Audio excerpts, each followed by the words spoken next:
Hello, I'm Mr. Markway, I'm Mrs. Nero. And I'm Mrs. Leshevsky. and we're your College Guidance Coordinator team that will be working with students all this week and next week on 2022-2023 course registration.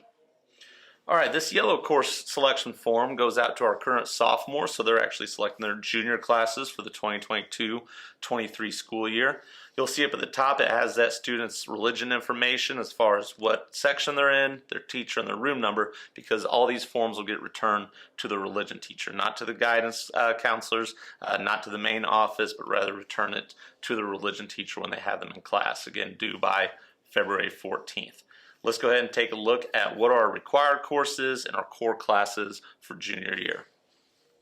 Starting with religion classes, all juniors will take both sacraments and moral teaching. So you already see that those have marks in those places. And that's going to be common as you go through this. If there's any classes that are required, strongly recommended by guidance, we may go ahead and place an X in that particular area.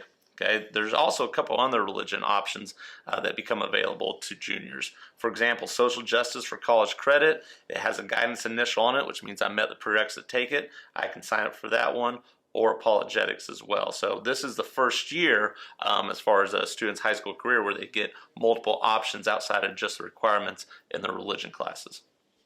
Taking a look at English, you can see the junior English class is American Lit with also an honors version of that American Lit class. That's college credit. Once again, if it has a guidance initial next to it, either a BM, a JL, an ML for any of the three guidance coordinators, then that means that the student met the prerequisites and they're allowed to sign up for that class. If for some reason the initial is not shown on there and you believe that your child did meet the test scores or the prerequisites, please just have them visit with our guidance coordinator and we'll make sure that things are certain on that end. The couple other courses that actually do also count towards English credits are speech and then advanced speech. In order to take advanced speech, you have to complete speech first, but all students have to sign up for one of these two first before signing up for either of these. So as I'm going through this list, I met the prerequisite for the Honors American Lit class, so I'm going to go ahead and sign up for that one, and that'll be my English credit. Moving on to social studies, this is the first year where this is a little bit different. We used to offer the civics/government class at the freshman level about 3 years ago. So this is a course or the class that now turns over to where it will be a junior class. So all juniors will sign up for either American Government or Honors American Government for college credit. Once again, it requires the initial there to show that the student met the prerequisites to take that class. So you'll choose one to meet the state and U.S. Constitution requirement. I'm going to go ahead and sign up for 246. But then I also have to choose at least one from these below to complete my 3 total social studies credits for graduation. So I have a ton of options down here of different social studies electives I could choose from. I'm already taking an honors class there, so even though I met the prerequisites to take these different honors courses here, maybe at this time I decide that I want to take sociology for my second social studies class. So once again, you don't, just because you have the guidance initial here doesn't require you to take the honors class, it just makes it an option for you. So that gives me my 1, 2, and between these social studies classes, my 3rd credit going into my course registration. Next on our list is math. You'll see the statement there. It says choose one. 3 are required for graduation. However, it's recommended that students take a math class every year in high school. Now, I do want to point out this. On my sheet, it says Algebra 2 and 407 Algebra 2 Lab. So I may have met honors classes here, but maybe I struggle a little bit in math. Maybe that's one of my weaker areas. So it's been recommended by guidance that I take an Algebra 2 Lab with my Algebra 2 class. In that case, that would only be printed on my form. That's not printed on everybody's form. So that shows right now that I am strongly recommended to sign up for that class, and that's actually going to be 2 credits. The Algebra 2 will count as a math credit. The Algebra 2 Lab is a pass-fail elective credit. Unlike a study hall that's not worth a credit, the labs are worth an elective credit for students towards their graduation. Finally, our last core class on the front of the sheet is science, okay, and I have the option to choose one right here. So let's say, for example, I've already taken physical science as a sophomore because of my math and where my placement was, so my next step would be chemistry. So for any student that has already taken physical science this school year as a sophomore, the next step would come chemistry. You can take some of these other classes that don't require another prerequisite, such as environmental science, earth science, in addition to chemistry, but all students should take chemistry junior year if they have not yet at that point.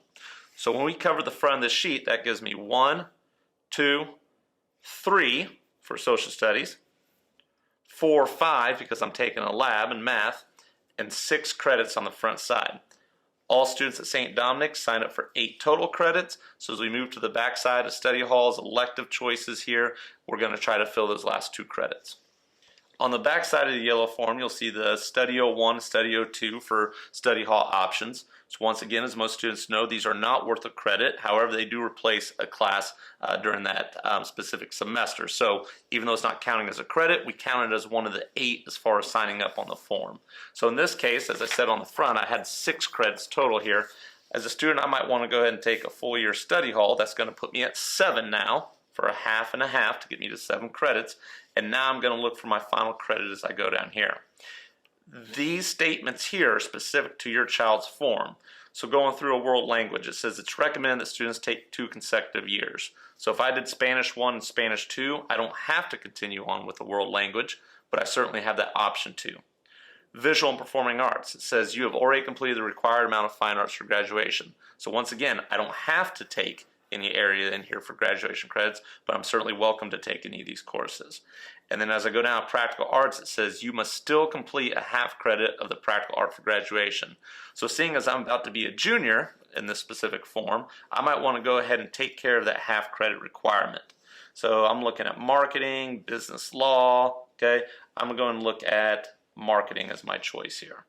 And that'll put me at 7.5 credits with another half credit to work with.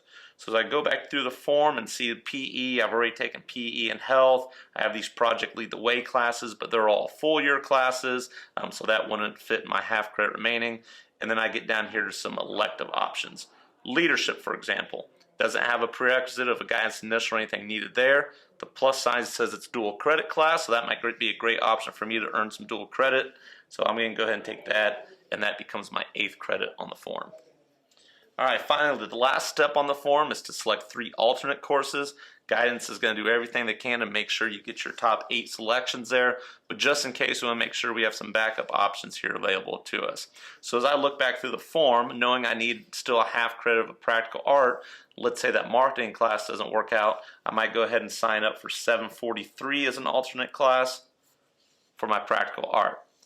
I did end up meeting the prerequisite on this form to be able to take medical interventions, so I'm going to list that as a second option here as well.